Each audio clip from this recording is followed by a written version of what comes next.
we take a look at the full range of experiences at Universal Orlando's Volcano Bay with 4 Producers Club members on episode 279 of the unofficial Universal Orlando podcast.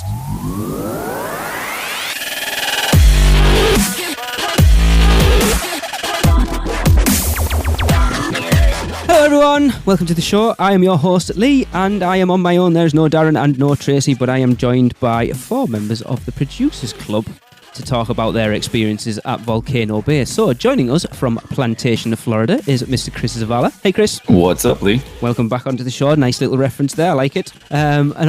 Coming to us from Bohemia, New York, Miss Jane Katsonis. Is that right? How do I pronounce your name? I know Tracy got it right last time. That was perfect. Tracy said it perfectly. Awesome. Thank you. Happy to be here. Good. And also from Baltimore, Maryland, Miss Jillian Dunn. Hey, Jillian. Kia ora, Islanders. So hailing from Austin, Texas is Miss Nicole Cristiano. Hello, Nicole. Hi. Thanks, everyone, for joining us. As I say, we've got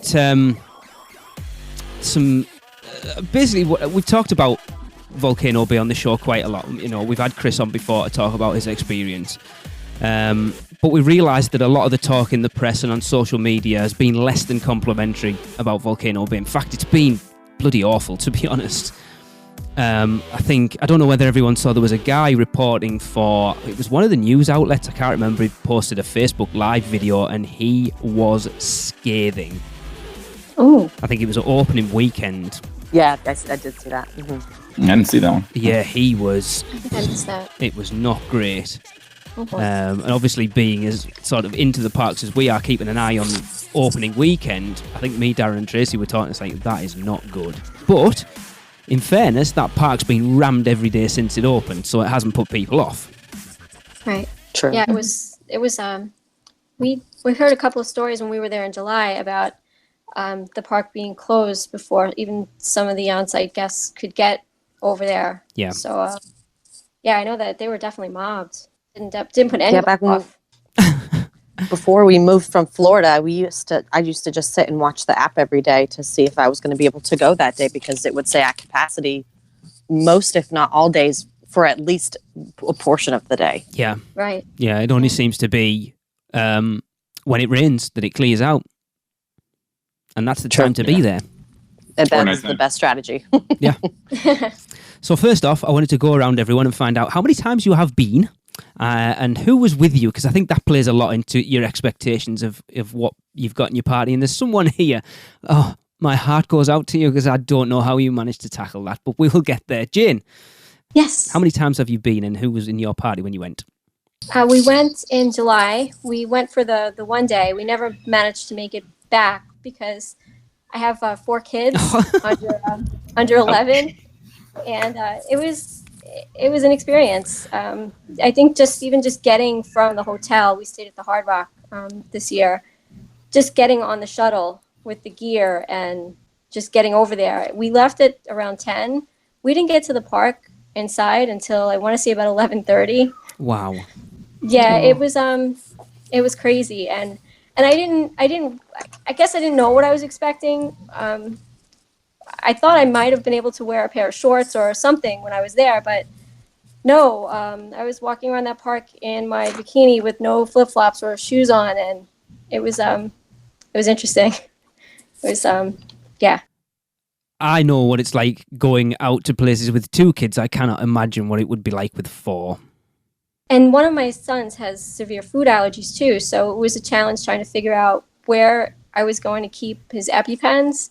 I need to have them with me at all times, and they were in a dry lock bag. So that was flopping all over the place in the wave pool. But it was tough.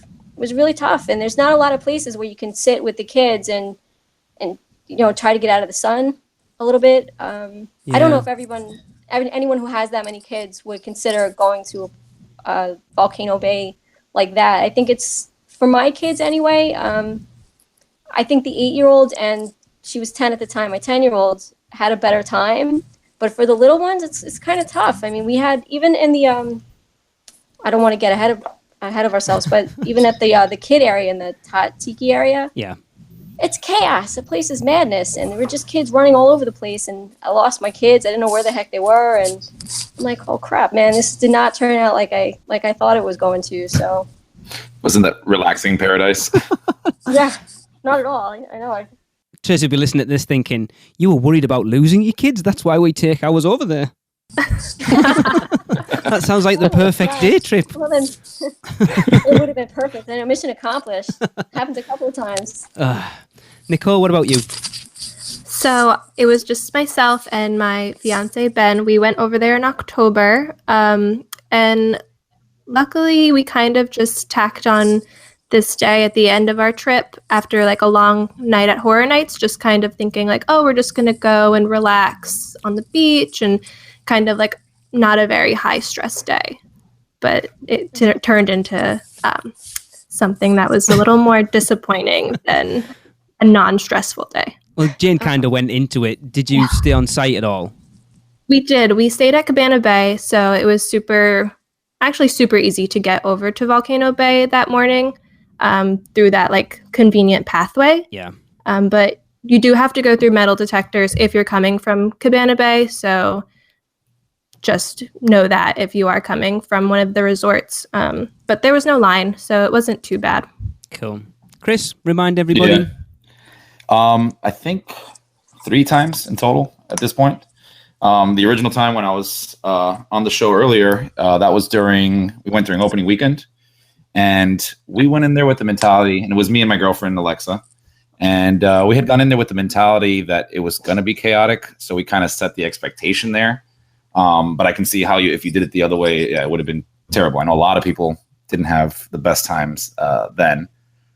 We did go after our blackouts were there. So I think sometime in August. And we went one more time recently during Horror Nights. I went with a friend of ours, a couple. And it was a lot more enjoyable the last time than the first 2 times, just because you're out of season. Completely different experience. But I will say I have not had the chance to do the transportation yet. We got lucky and did Cabana Bay those 3 times. Right. And it is the way to go to Volcano Bay. I mean, obviously one day we're going to have to take the bus, but the walkway, and we stay in the tower. So it's just walk down, go across the street. You're in the park. You're good to go. That's great. It's so close. Yeah. If you time it right too, I mean, you can, like, if you have an annual pass, you'll even get like a really good rate there. So the rate we were paying the times that we had gone, we got lucky and paid pretty much the same price that we would pay on a, hotel down the street. So cool. That's definitely love staying on site. Yeah. Yeah, that Cabana Bay one's a really interesting one as well, because I think we talked about it on before. There's got to be a reason to stay at those cheaper hotels, especially Cabana Bay being as far away from the parks as it is. That it's not that far, but it's an effort to get to the parks. Mm-hmm. You don't get the express passes, but if you go into Volcano Bay, that's the hotel to be in, and I think that's quite a benefit, really. Yeah, they hit on the head with that one. It does seem strange. Yeah, it does seem strange that it has its own lazy river. Yeah, you're 2 minutes away from the Ward Park. But anyway, Jillian.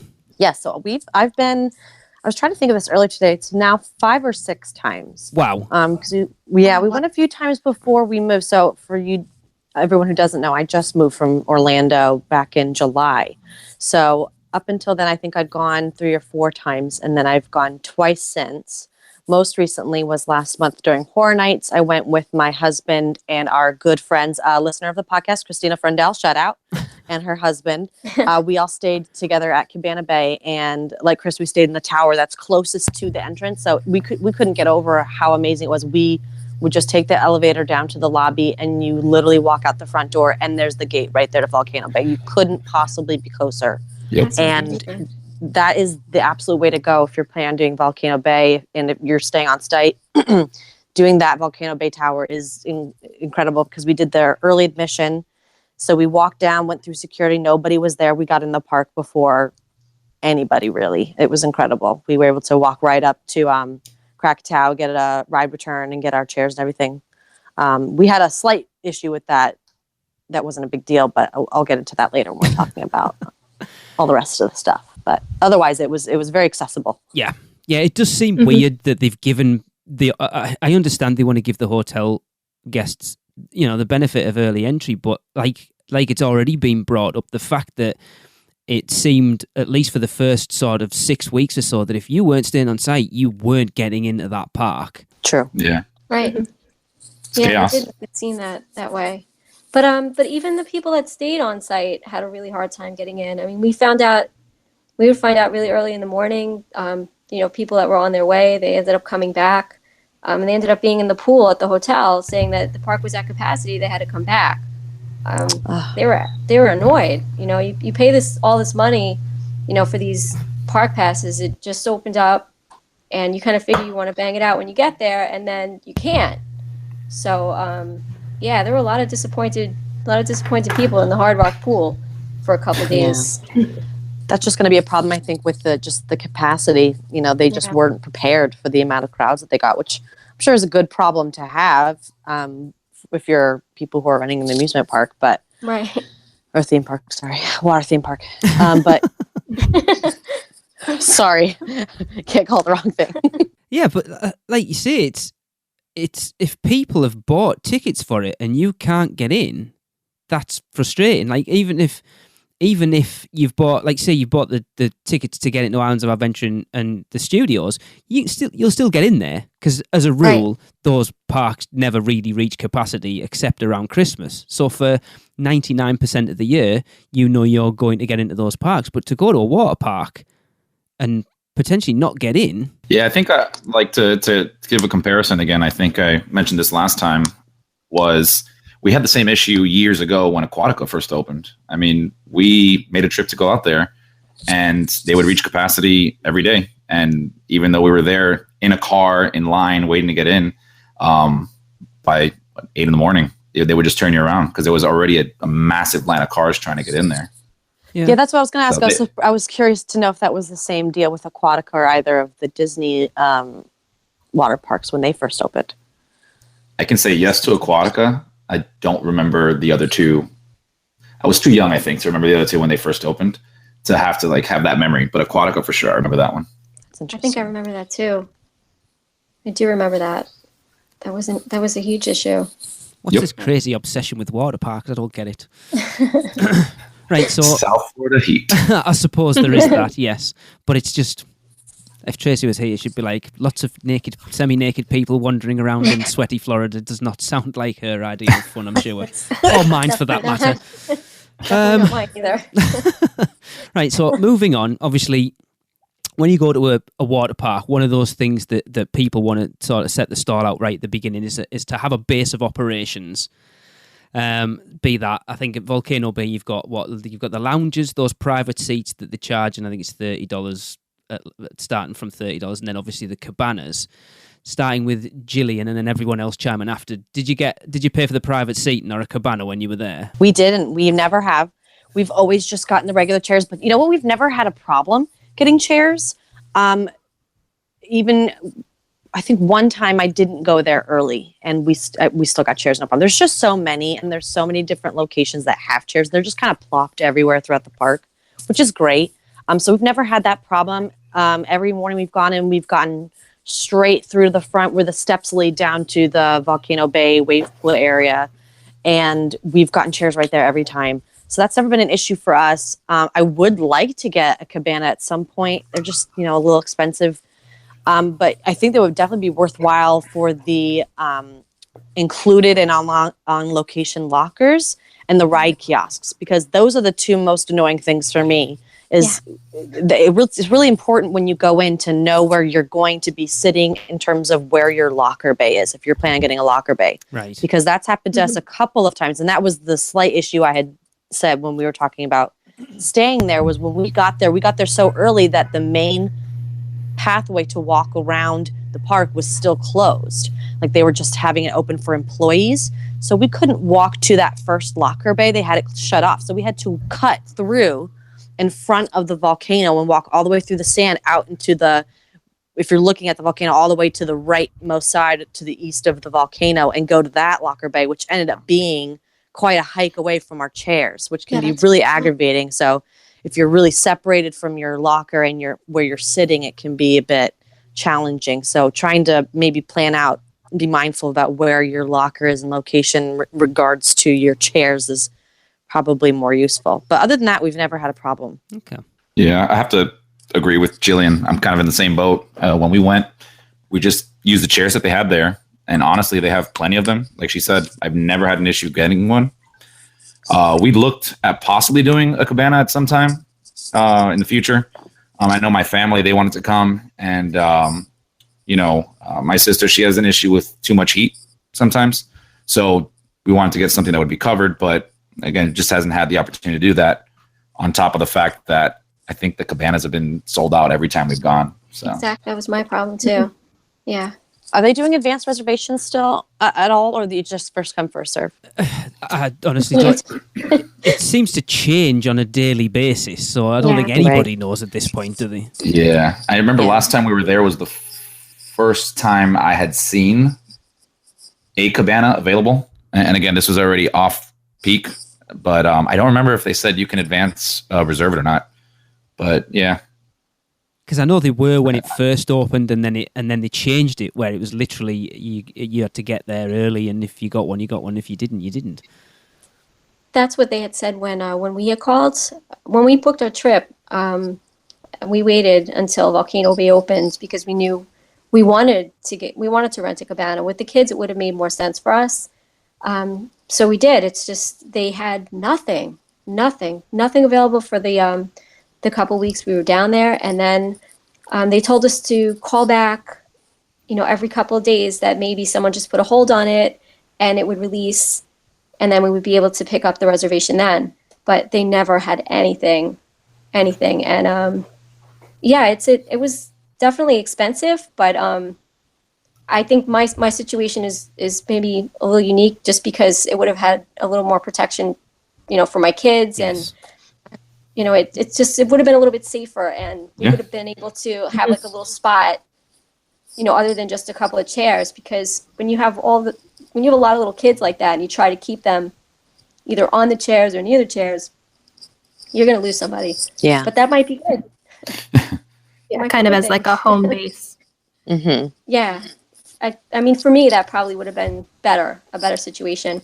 As it was, we were able to snag, I think 3 chairs, no umbrella, and we just piled whatever we could on the chairs because people were taking over the chairs that weren't being used and just dragging them to wherever their spots were. I mean, I guess I just was there on a bad day. There were literally, it just seemed like thousands of people everywhere. So that was me. For the non-private seats, something you've just brought up there, Jane, do you have the option to purchase an umbrella for them or not? No.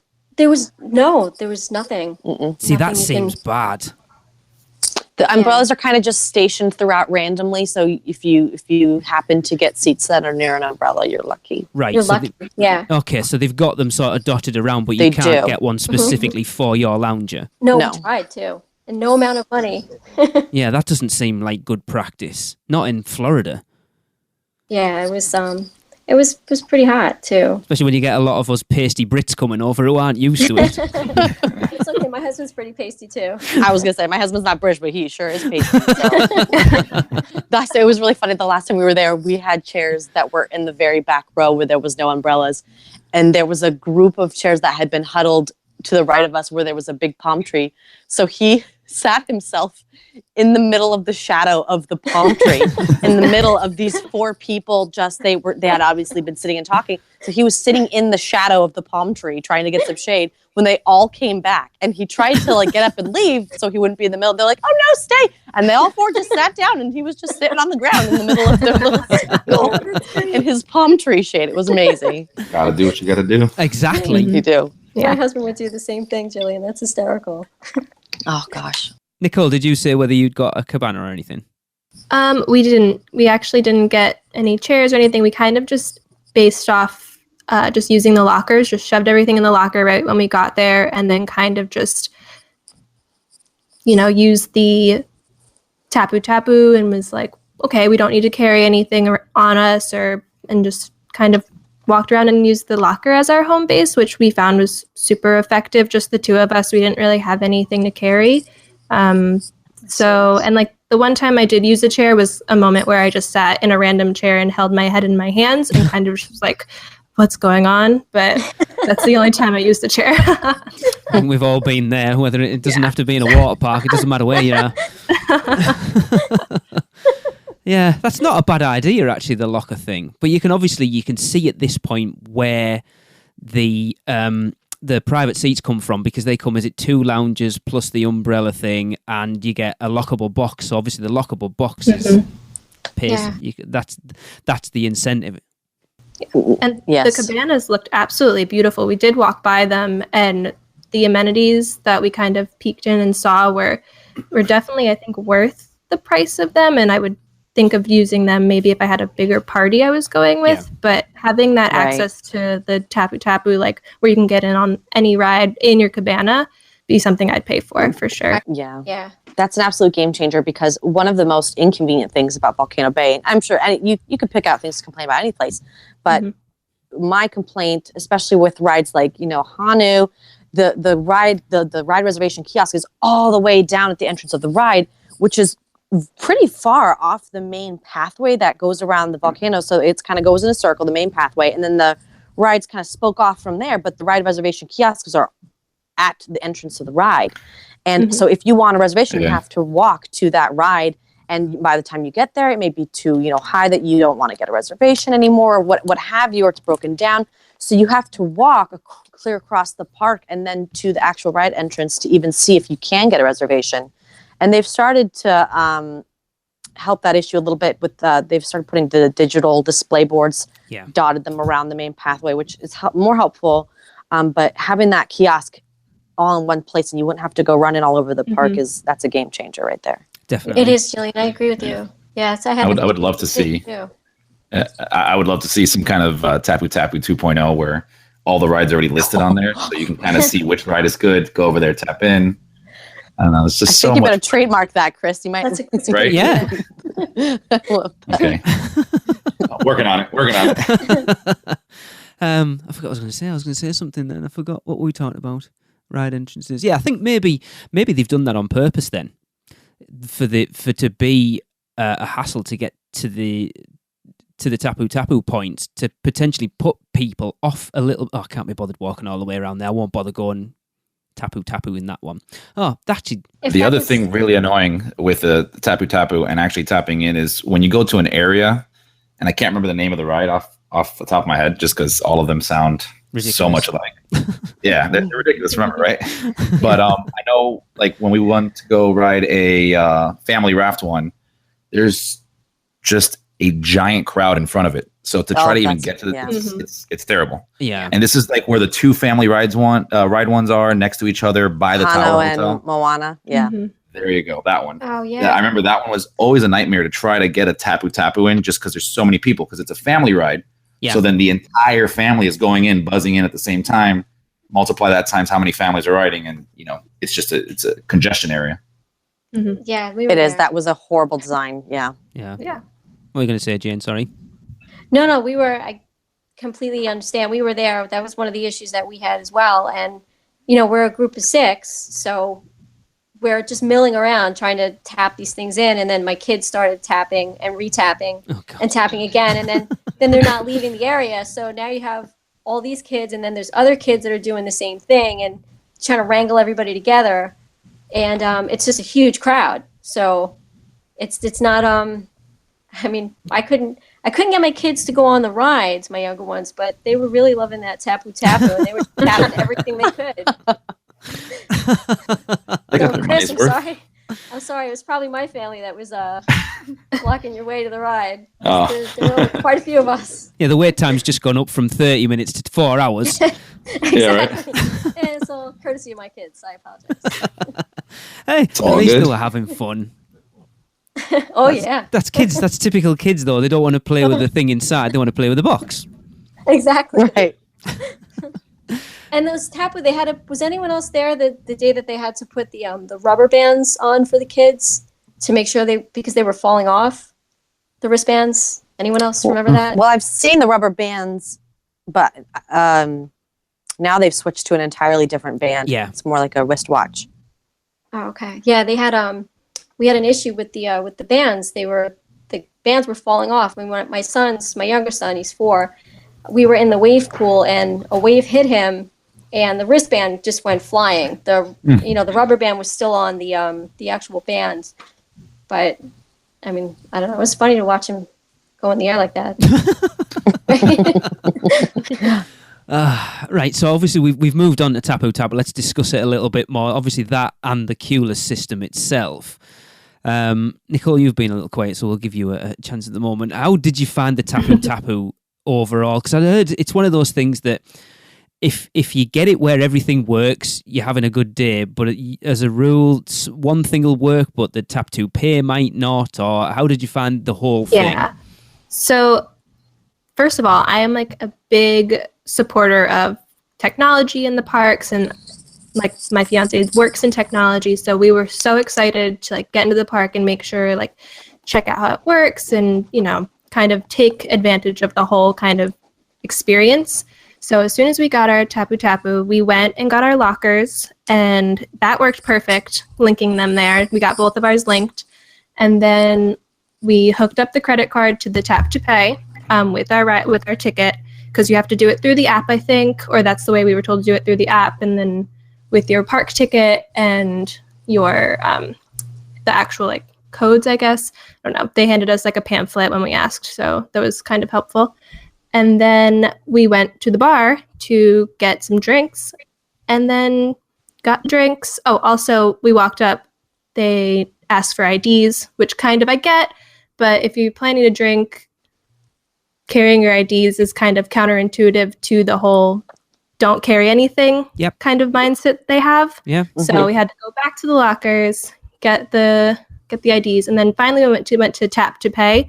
Didn't work. So that was kind of awkward, because we're sitting there with 2 drinks and no way to pay, no credit cards, because that's what the whole system is for. Yeah.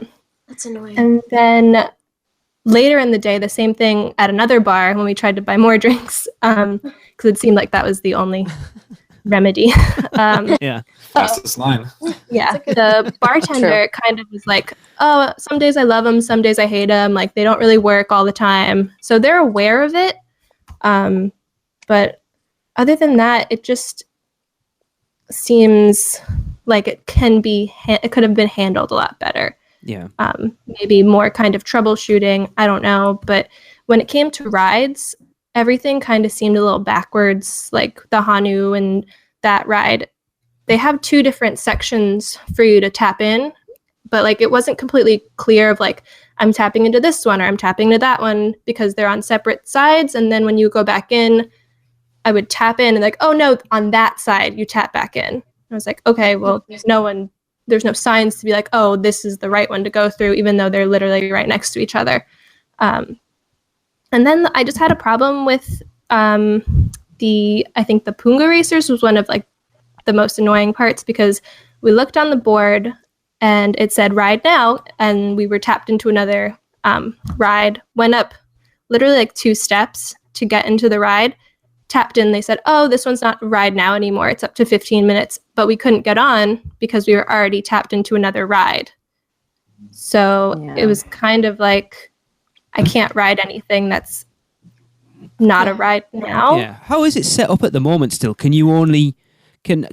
I know they've changed it a little bit. You used to be able to have Krakatau and another. Is it just the one? No, just the one. See, that seems ridiculous. Mm-hmm. If you get one that's a super long wait, so for example, the Krakatau, if you don't get it at the beginning of the day, or I know that the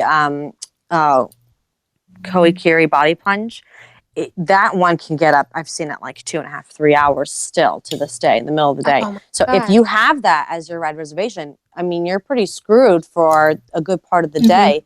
So I think you just have to plan for that, make sure that your long wait rides are either at the beginning or the end of the day, so you're not blocking yourself from the other rides. And I wanted to make a comment about what you were saying about the ride now. So that's honestly was our biggest issue this past trip. So for us, at least, when the Tapu Tapu works, it works fabulously. And I think they're getting better at managing the return queue line, so it's not as long. It still can get up there, but it's not so bad. Our problem that we were having was an associated problem with the ride now. So when the ride says ride now, you're supposed to be able to just walk up and get in line because it has a shorter wait, but that's not what we were finding. We were finding that the ride now, sometimes we're having like 30, 45-minute waits. And I'm not sure how it works, if it's like an algorithm that, calculates how many people are tapping in and then it activates the reservation again or something like that. But what happened to us is we had a ride reservation for a ride. I forget which one. And then when we went to go to for our return time, after we'd been waiting for 45 minutes for our reservation, by the time we got there, it was then a ride now, and there was all these people in line in front of us. So it completely invalidated our reservation. So that was the main issue that we had. And my husband said that we were standing online for oh no and oh yeah. And there's these little steps that you walk up, and so you can look down at the totems, where it displays the times. And he said he was just watching it, and it just kept flicking back and forth between ride now, and then it would say 15, and then a minute later it would say ride now, and then it would say 45, and then it would go back down to 15, and then ride now, like all within the span of 5 minutes. So I'm not sure if maybe they're still working out some kinks in how the ride determines, how many reservations it should get out versus a ride now. Yeah. So was that more towards the beginning of the park opening or more recent? It was in the middle of the day.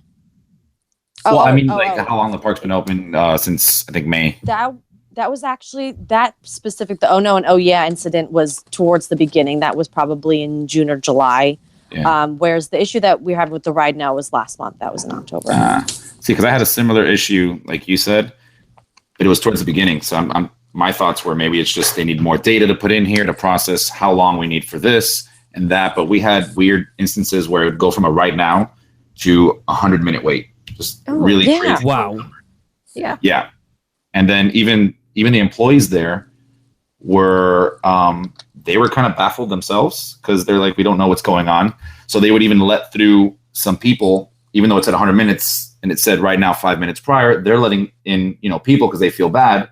But then when you think about it, that's also messing up with the algorithms they're trying to do to get this, straightened out. So I think it caused a mess. And I mean, I remember the first trip that we went out there, again, it was a couple days after opening weekend. But Krakatoa, we waited, I think it was 250 minutes. Whoa. And it went up and down. So we went to the bar, we went to go have drinks, and we had a few more than we were supposed to. But we were there watching our Tapu Tapu. We would see it. The ride would drop down to 45 minutes, and then it would go back up over an hour. And it just it fluctuated constantly. But that was towards the beginning. That too on ours. Yeah. The weight going up is not. It's very disheartening.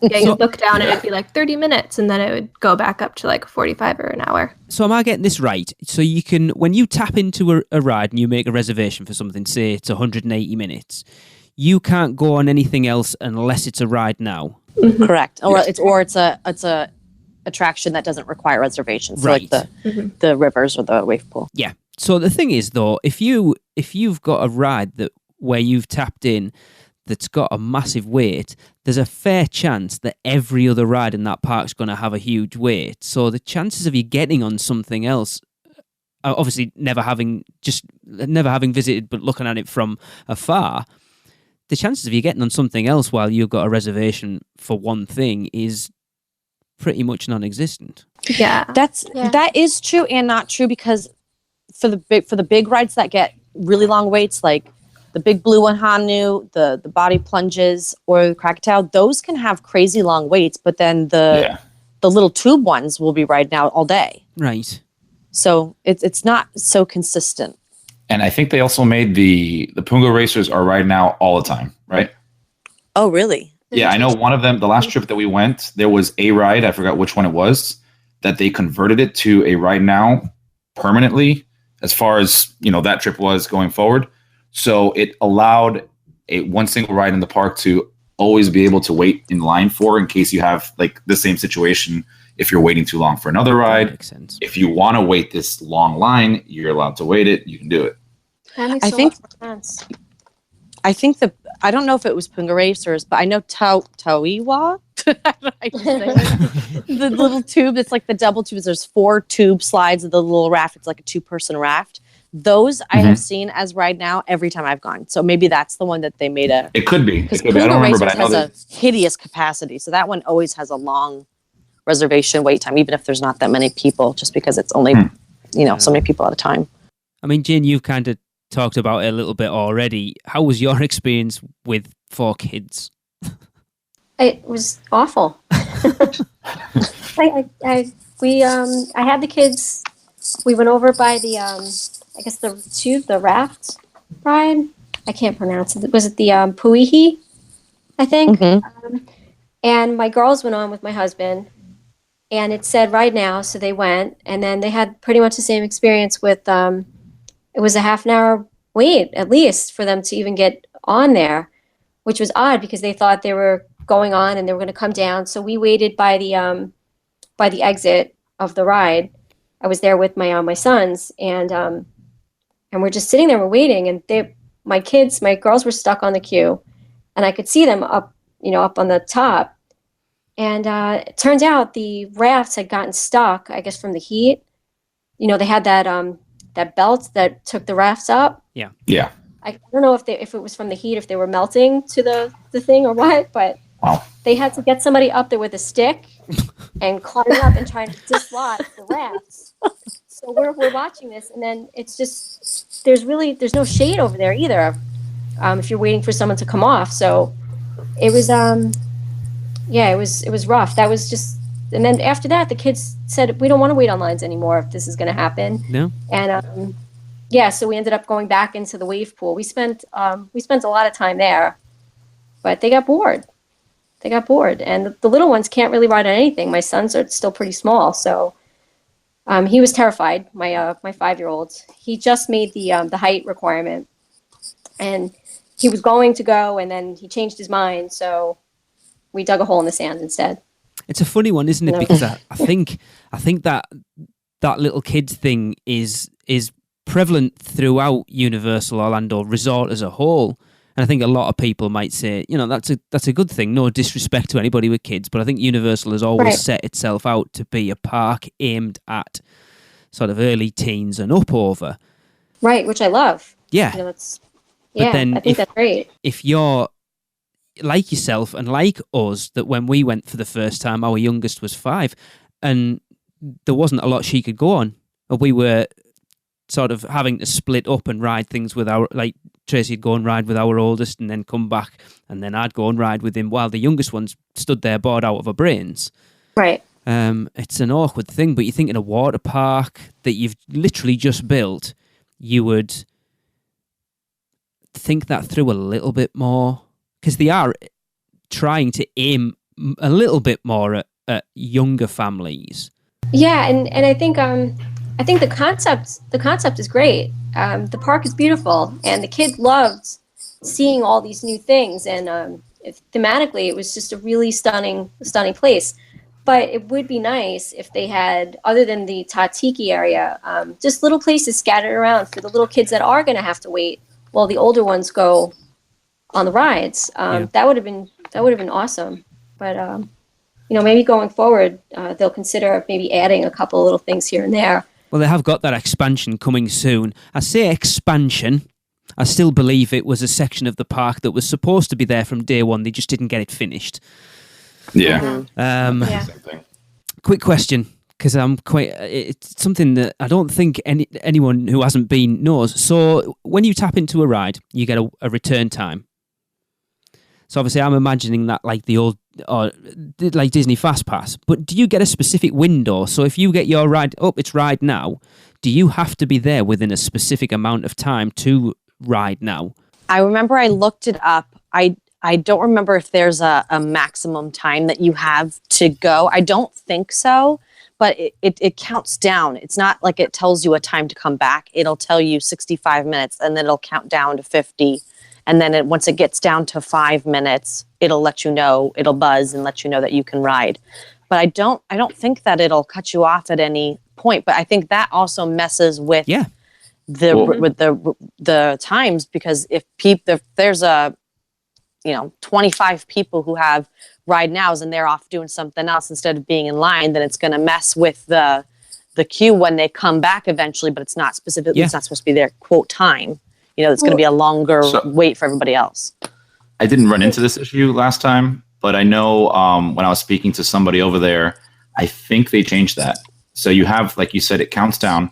You'll get the buzz. It'll tell you you're up, go ride.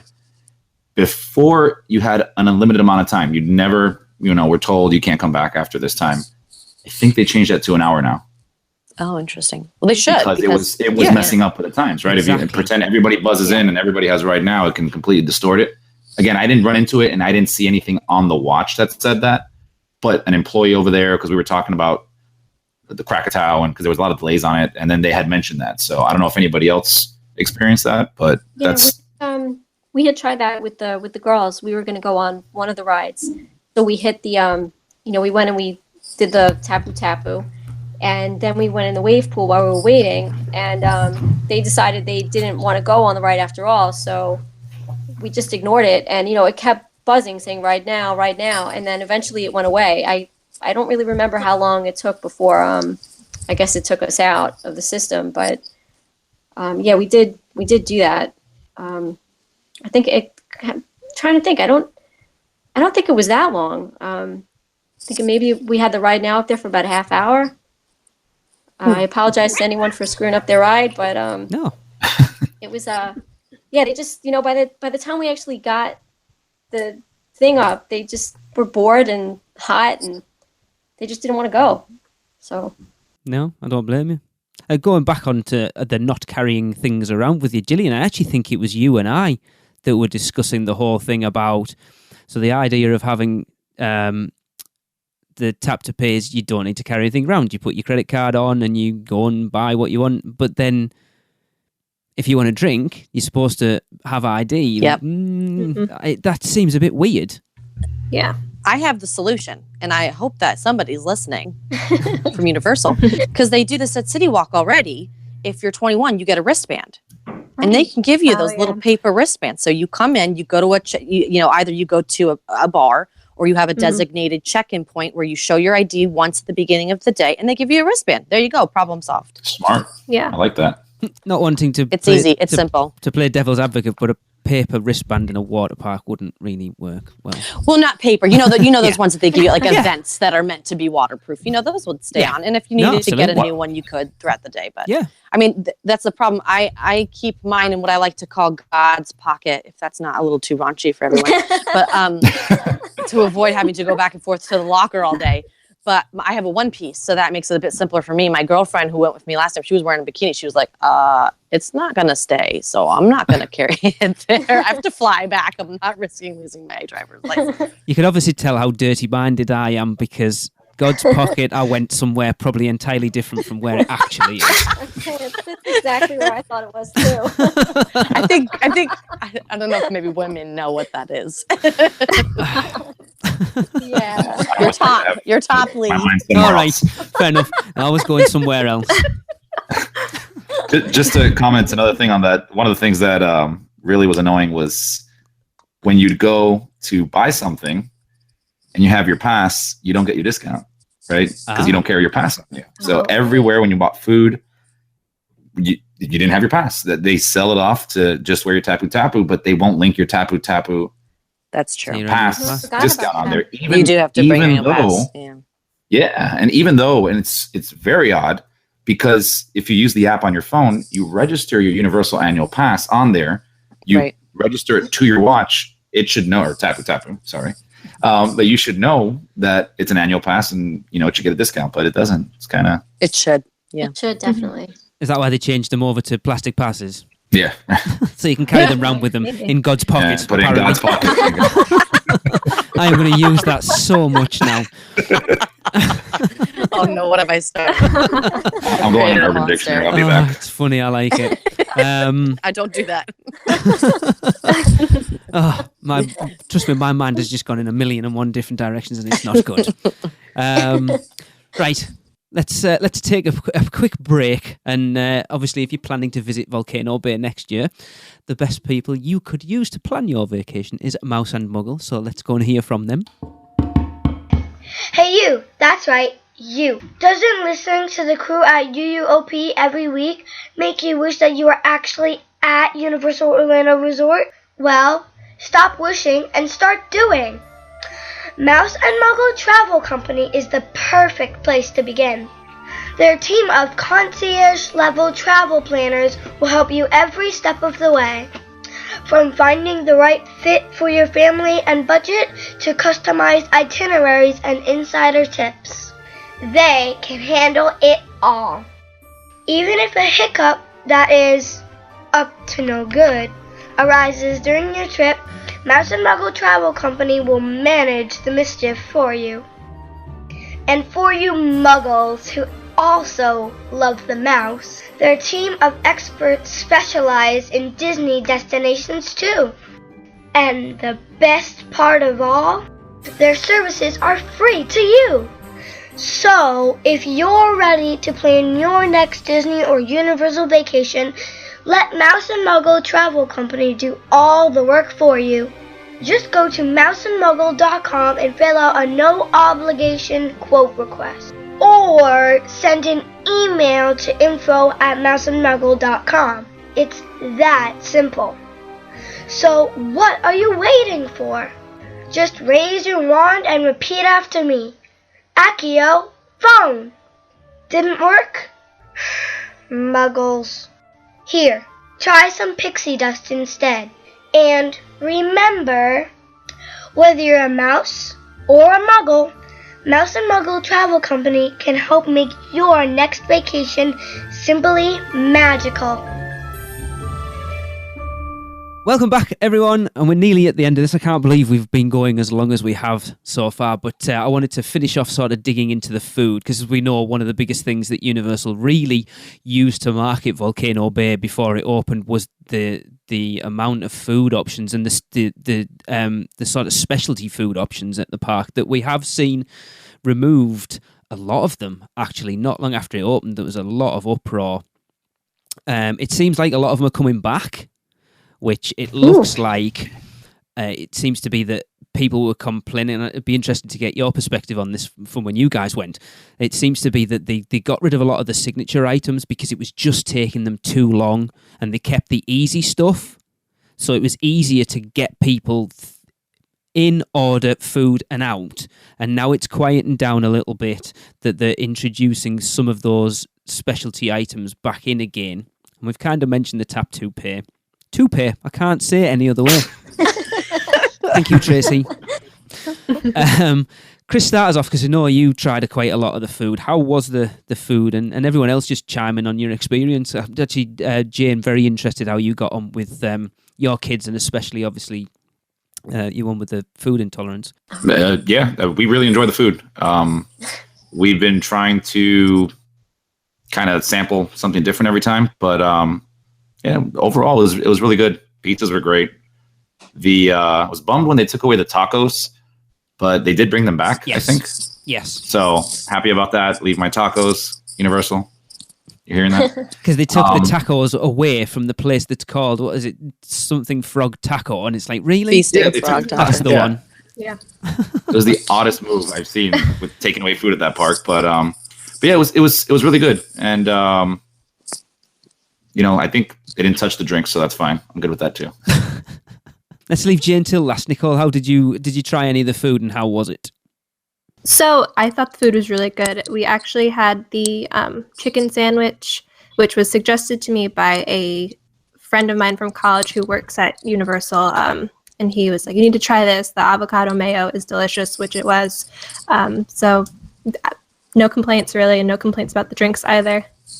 And they had really good options. I'd like, if we ever do go back, I would like to try, an assortment rather than just one thing. I do find it funny, the amount of alcohol options in a water park. It doesn't really, it doesn't really sound like it should mix. Really. In the hot sun too. Like it's a recipe for disaster. Yeah, you got loads of people going down water slides. Doesn't sound like a recipe for fun. Well, I would have killed for a drink when we were there. Oh my, we never even had a chance to have anything. We never had any of the drinks. We didn't have a chance to have any of the food. All of the seats were jam-packed with people trying to eat, and I guess that goes back to having the extensive menu, because again, we were there I think just a few weeks after the park opened, so it did seem like the service was relatively slow. And we sat down. We finally managed to get a seat, and those seats were hot too, especially for the kids. If you didn't have a seat that had an umbrella at the table, and those seats were in the blazing sun, you try to get a 4-year-old to sit in a seat like that. Yeah. It was yeah, it was crazy. So then finally we just got up and walked away. We never ate. So At all? No, not at all. Wow. Yeah, we didn't eat anything. I mean, luckily they're the little kiosks with the bottles of water and stuff, so we had something to drink. But my kids went all day and didn't have anything to eat through the whole day. Not mom of the year. No, but it's not. At the end of the day, that's not your fault. That is ridiculous. It was tough. We couldn't get I was looking to try to find someone that had an idea of what the ingredients were and some of the items on the menu.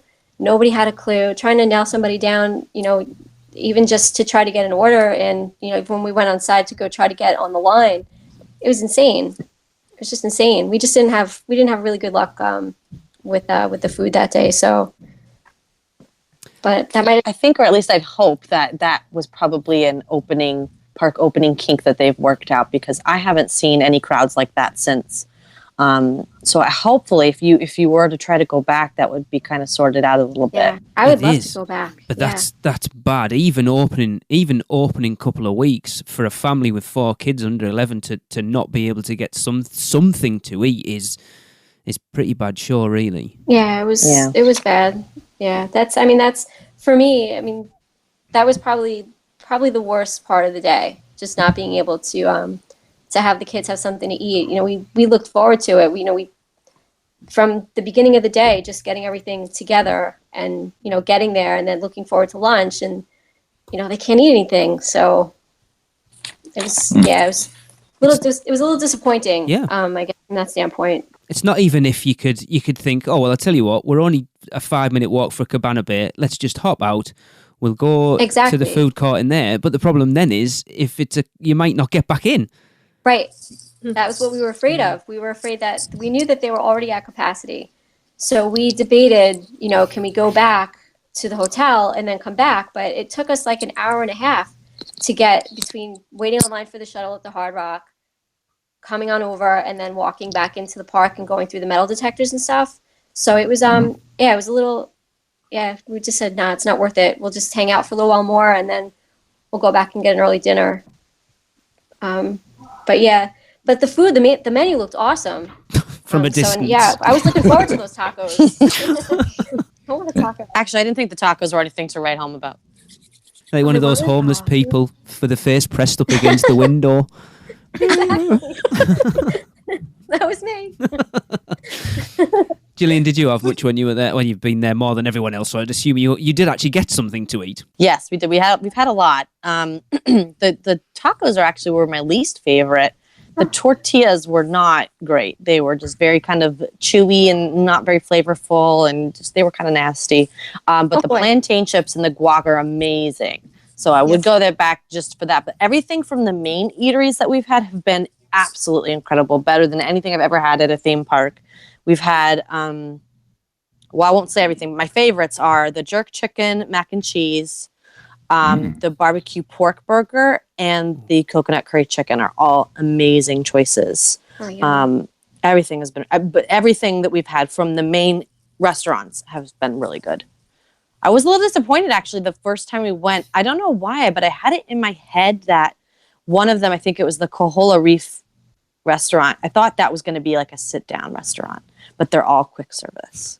You can tell Jillian's been more than everyone else. She knows the names of everything properly. Well, too. Thank you. I just remember the name Boat Bar. Boat bar. That's oh all I God. remember. I will say though, the best drink is the Guavarama. I swear by it. Yes. It's amazing. The Guavaramas are to die for, and the Volcano Blossom beer is actually really good too. And you need to use the souvenir cup because they give you the souvenir cup and you get a discount if you keep it with you. So I always travel with like 6 cups whenever I go to the parks. I'm supposed to drink do 4 that too. nights. Or if you're me, you forget them every time and have a collection at home. That's a true Universal fan. Yeah. So it seems, like I say, we've sort of run the gamut of experiences from the great to the not so great. Jane, my heart goes out to you, it really does. And Nicole, for that matter. But Jane, with 4 kids, I can just imagine. Just the disappointment from the kids would be bad enough, it's... Yeah. Yeah, as an adult, you can brush it off and you sort of understand what's going on, but from a kid's point of view, they don't know. They just think, oh, we're getting all excited to go to a water park, and then it's like, well, that was crap. Yeah, exactly. But the best part of them not being able to eat, though, is that they were so weak from hunger that they couldn't complain or fight anymore, so that was good. There we go. That sounds like Tracy.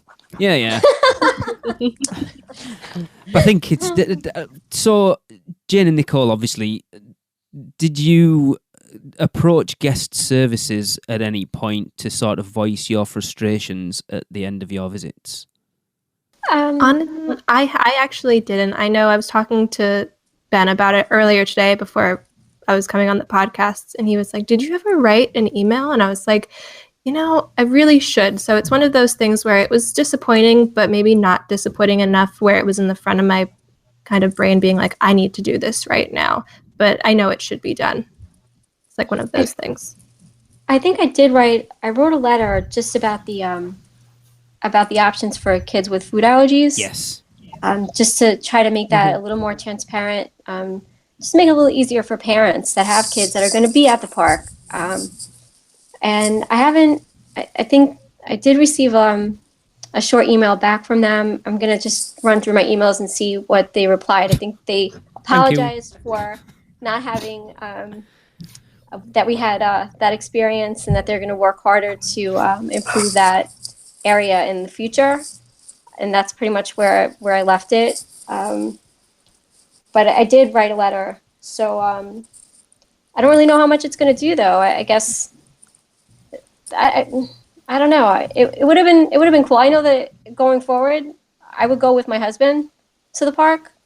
I wouldn't necessarily take the kids again, even my older girls. But for my husband and I think that would be a really nice day. With the weights and stuff. That's okay. It's all part of the experience. But I mean, I would love to go back. Yeah, it's tough. We would always say if you've had an experience that hasn't been as good as you expected it to be, always go to guest services, but do it with respect. You get the people that go in shouting and bawling, and that's not going to get you anywhere. At the end of the day, you've got to come at it from the perspective that I know it's probably not going to make my experience any better, but it could help people coming after me and my subsequent visits better. And they're not going to know of certain problems, like Jane, yours specifically with the food there, unless people tell them about it. Right.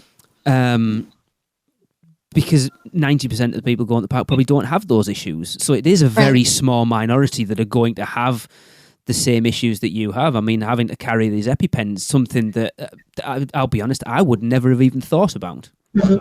Yeah, that's it's not something that a lot of people that don't have that think about.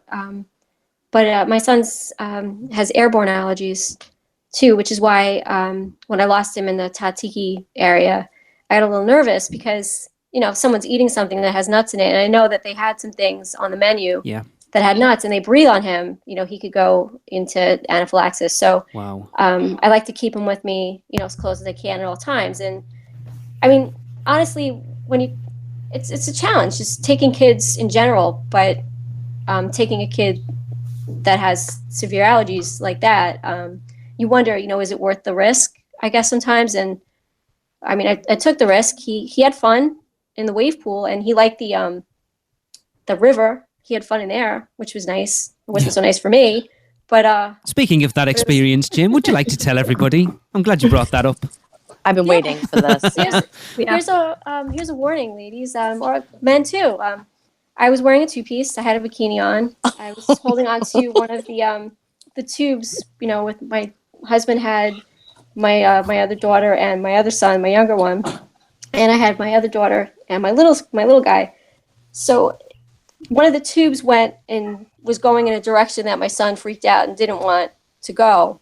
So I went against the current to try to grab the tube and move him in the other direction, and the bottom of my bathing suit came off. It wasn't really, and there's all people, standing, I guess, on the side, and I caught it with my foot, obviously put it back on, but you can't live that down. You know what? I thought you were going to say your top came off, and that would almost be worse because everyone could see it, if you're under the water. Mm-hmm. Well, I think I was so focused on my bottoms coming off that for all I know, my top could have been down, but by the time I got my bottoms back up, I almost lost it. That current is strong. that suit was on its way. Oh my gosh. But yeah, it was, don't stand in that current. It's a good job you caught it, otherwise that would have been a horrendous experience. Awkward. Very. They got to see God's pocket. Oh no, hang on, that's the other end, isn't it? Oh no. Told you I'm going to use that one to death now. I love God's pocket. Yes, I like it. I'm going to use it a lot. I'll say it at work tomorrow and be like, what are you talking about?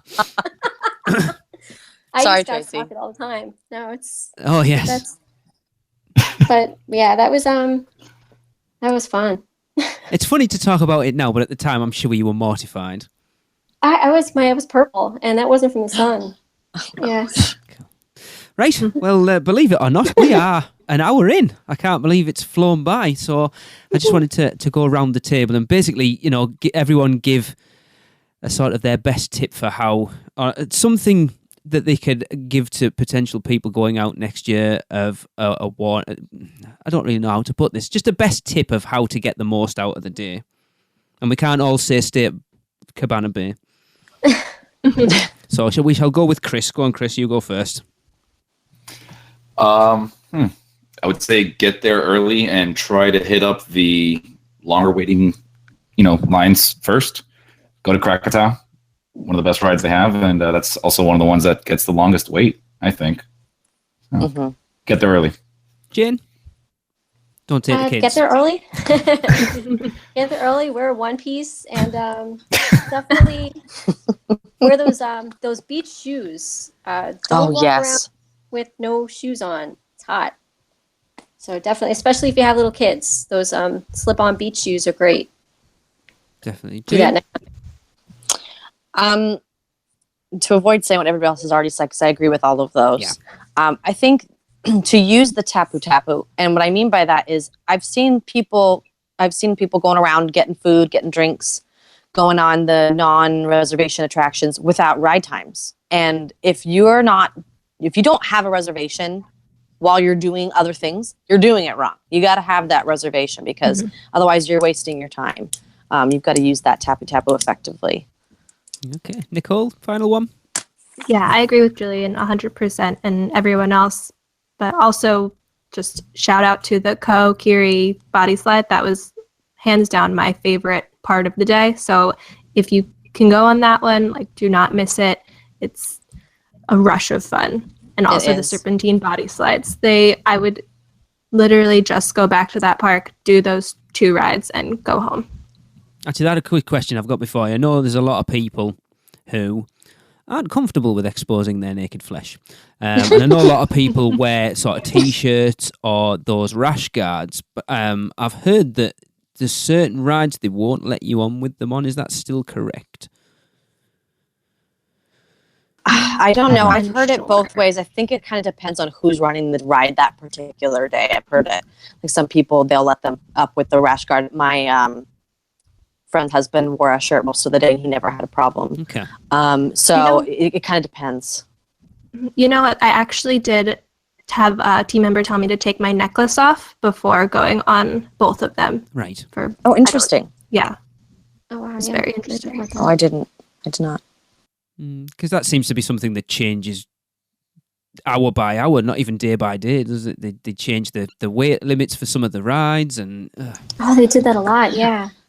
The thing I think I would say in general about Volcano Bay is I think we just need to give it a little bit of time, just because a lot of these things are so new, like Yes. in terms of the weights, maybe not, but the weight, I mean, by body weight. But the Tapu Tap in particular, you know, it's a brand new system that's never been done by anything before. The closest thing to it is the Disney Fast Pass. It's a completely different system. So I think that we just need to try to be patient and give it some time for them to work out the kinks. Because once it does get to working, and when it does work now, it works amazingly, and it helps. At the end of the day, you're standing in line for less amount of time. So I think we just need to give it a little bit more time for them to work out the kinks. the problem is it's only ever going to run straight when you've got people coming through the park, and the only way to get that data to be able to run properly is to put people through. So until you get people in, it's not going to work. And they didn't really all right, they did like the media preview day a couple of days before that maybe had 200 or 300 people in the park, and I'm sure they'll have done team member previews, but to get it opening day where it's literally at capacity, and I would be interested to find out what capacity is, Right. that's when you're going to start working it out. And it's probably now it's quieter, they'll be working all that data through, and it's now that they're going to start really sort of working those queueless times out. I mean, if you look at Jimmy Fallon, that's been a bit of a farce from the start, because they've changed. There wasn't a standby line, and now there is a standby line, and I don't really understand how you can have a standby line at a queueless system, but what do I know? It's just odd. But yeah, that's it. That's been really good. I hope everybody listening to Jane, Chris, Jillian and Nicole talk about their experiences has allayed some fears, but also sort of given people the ammunition and the weapons they need, that when they go, they can manage their expectations and make the most out of it, even if things don't necessarily go exactly how you want them to go. Yeah. Yeah, Absolutely. So, Oh, and don't forget to bring God's pocket too. So, Yeah. Never leave home without it. Luckily, God's pocket is always with you, Chris. there you go. oh Yep. man. Cool. Right. Thanks a lot, Jillian, Nicole, Chris, and Jane. It has been a pleasure. Thank you. Absolutely. Thanks, Thank you. guys. So for Jillian, Nicole, Chris, and Jane, I have been Lee, and you have been listening to the unofficial Universal Orlando podcast. Well, that wraps up another unofficial Universal Orlando podcast. Thanks for listening. Between shows, please subscribe, rate, and review us on iTunes. It really helps. But if you're not an Apple user, you can find us on Stitcher, YouTube, Google Play, or wherever great podcasts are found. Head over to our blog at uuopodcast.com for show notes, articles, and more. You can get in touch with us by emailing podcast@uuopodcast.com or leave us a voicemail at speakpipe.com/uuopodcast. Find us on Facebook, Twitter, Instagram, Pinterest, and YouTube. Just search UUO Podcast. And if you're planning a trip to Universal Orlando or Walt Disney World, please check out our sponsors by going to mouseandmuggle.com to book your next trip. Well, that's a wrap. See you next week.